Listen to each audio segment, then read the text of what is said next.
Hello, tankers and gamers. Welcome to the inaugural I Can't Tank This video. Hopefully this will be a not too often recurring series, and today's video is going to be focusing on the Object 120 in Cold War, aka, for those in the World War II, the Tehran. And unlike the Tehran, this can barely even be called a glass cannon. To give you some stats on it, you have a paper towel roll shoved into a squished garbage can that's been taped to some tank treads. So that's on this tank. Show you how much I love it. But the point of this series is to demonstrate certain tanks that either A, just don't work for my playstyle and I'm really encumbered by that, or are just so out of place or require such a high skill level only the super unicorns would even bother with them. Average players just get wrecked and have no fun, and that's the point. If it's a crap tank and you have fun, it's not really a crap tank per se. But if it's a crap tank and you can't have fun with and you're struggling with, then that's the Object 120. Well, then you're asking yourself, genius, why'd you bother with this tank? It's like, well, the completionist in me, I just wanted to get the whole Eastern Alliance, the USSR tank line complete, or tank destroyer line completed. So thank God there's no more after this tank, because in Era 2, speed kills and speed is victory. So first things first, this series is going to have a lot of this sound involved with it, and I strongly encourage you to also enjoy a more adult beverage to help ease the pain.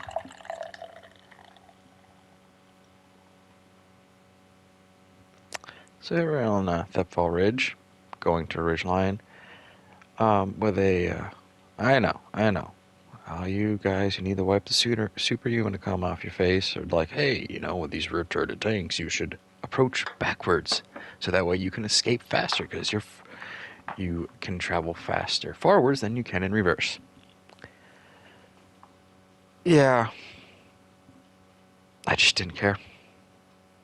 It made no difference, because the only real armor is that Russian log at like 230 millimeters in the back. So I guess, yeah, I get it. Approach from the front by the way of the rear, and you'll have better armor.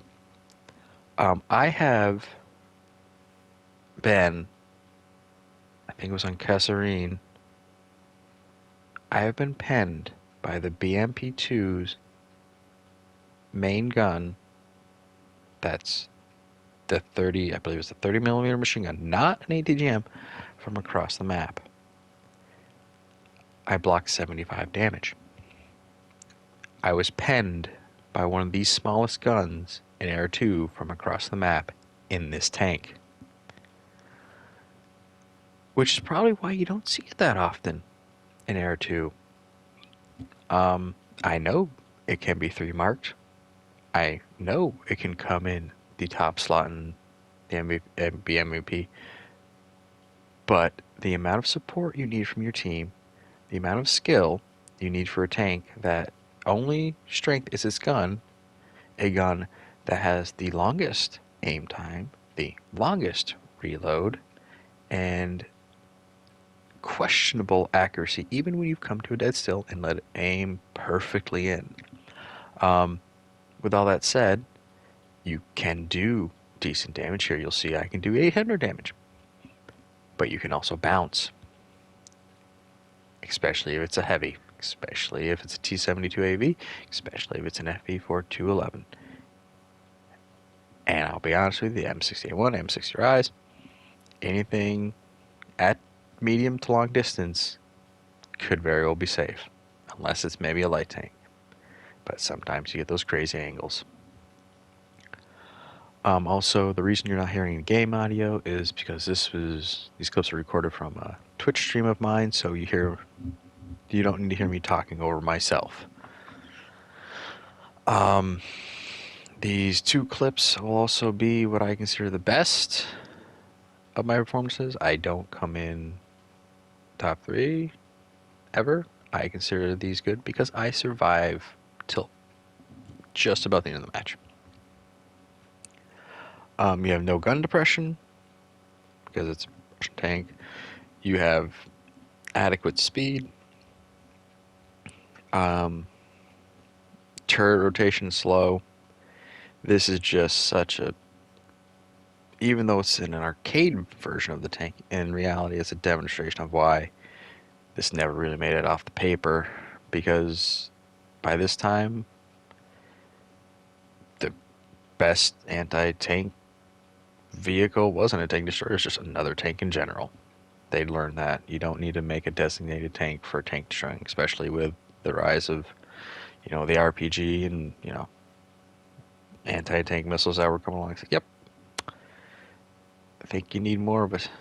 A multi-purpose vehicle is far more advantageous than making a single-purpose vehicle.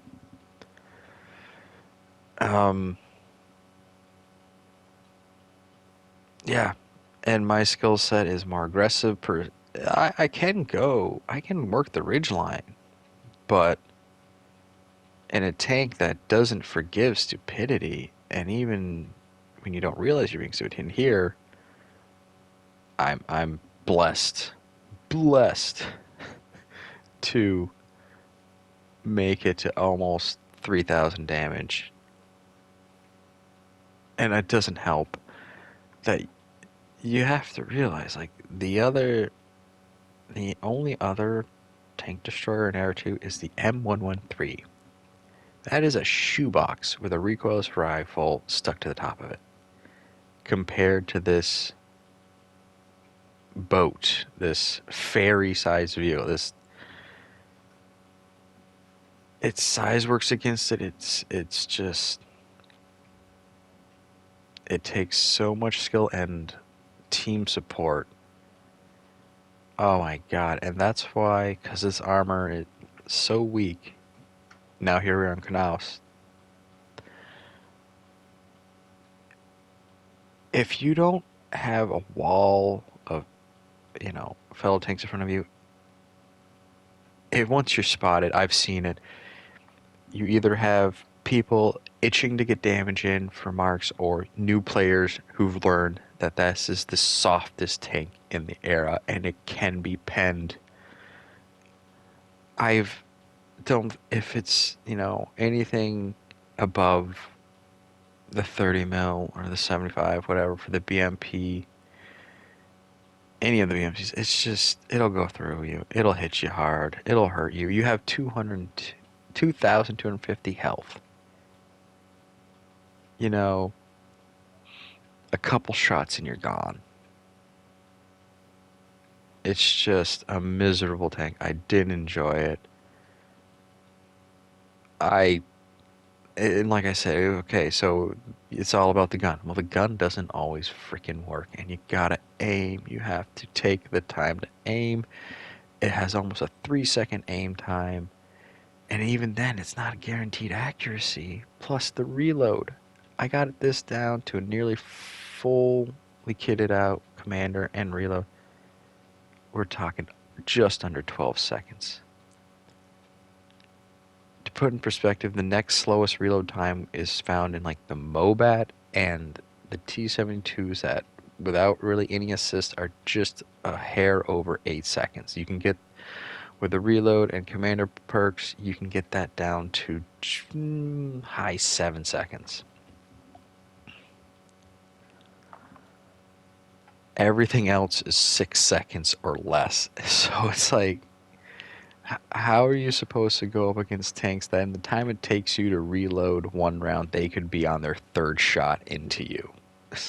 Especially if they're up close and personal, which you never, ever brawl with anything. You might hurt some of the light tanks, but if you come across Sheridan, BMP2 or 1, ATGM, bye-bye, good night. They will absolutely enjoy shotgunning you. And then, of course, the British Lightning's like, well, circle of death for 5 seconds and then back to the garage. So, the highlight of this match is, again, I survive. Because, like, you can move, but you don't want to get spotted, and good luck hiding this thing. Your front part's the smallest part, but it's also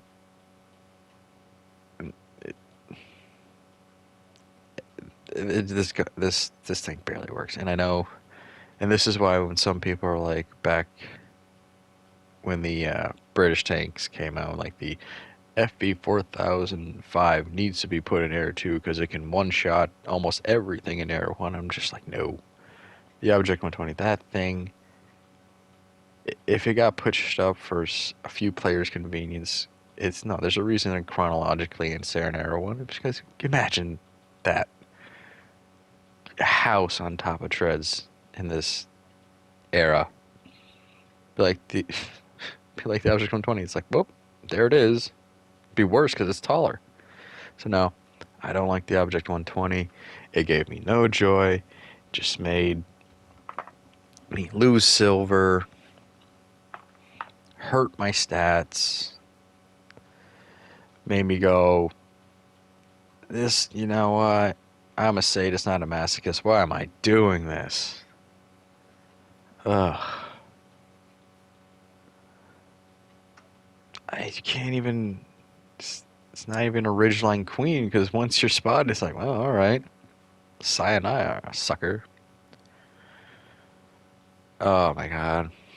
So yeah, when it comes to this Object 120, I can't tank it. Nope. I mean, I know some people can. I've seen the videos, like I said. I've seen the 3 marked barrels, but you've got to have the skills and the luck, and yeah, no. And also probably a platoon. Yeah. Platooning with people who know your weaknesses and are wanting to help protect you and stop those weaknesses from being exploited is going to be necessary. Because it's try depending on a World of Tanks console team to support you in general play. Not gonna happen. And again, this is why you don't see the Object 120 often in matches. So here we are, taking some time, taking an ATGM, thanking Christ I survived that hit. Being glad I have a team that is winning, and I got right over. just barely. Can't. Oh, how careful you have to be with this tank. In an era with so many tanks that can be so forgivable to mistakes. So here we are, we're approaching the end. I'm sitting at 110 assists and 1,649 damage, despite having fired a couple rounds at least. So yes, this isn't a happy video. The series will not necessarily be happy per se. There's a few tanks, you know. They bring a little joy, even though I suck at them. You know, it happens, but not the Object 120. This is a high benchmark for I can't tank this series, so... Because like I said, there's very little for working for it. Yay. I took out that thank God it was the T-70 Ural, which is, because it only has a little bit of space armor, is not as strong as like the AV, which I don't care what you people say about the FE4 211, the T-72 AV is still the king. The FE4 211 is just a competent contender. So here I am trying to work with this leopard at 1A1. And as you see, I use myself to draw out this Type 79, reveal himself, and then hope. Well, I know who is in the leopard 1A1. I was fairly confident he had this in the bag. Yes, this Type 79 doesn't know who they're up against. So yeah, that's it. I died. I did my duty for game and team, thus bringing into the first inaugural I Can't Take This Serious. Goodbye, Object 120. I hope the Kingdom Come and all that is great, and to never see you in my garage again. With that, I hope everyone stays safe, and I'll see you on the battlefield. Catch you in the next one.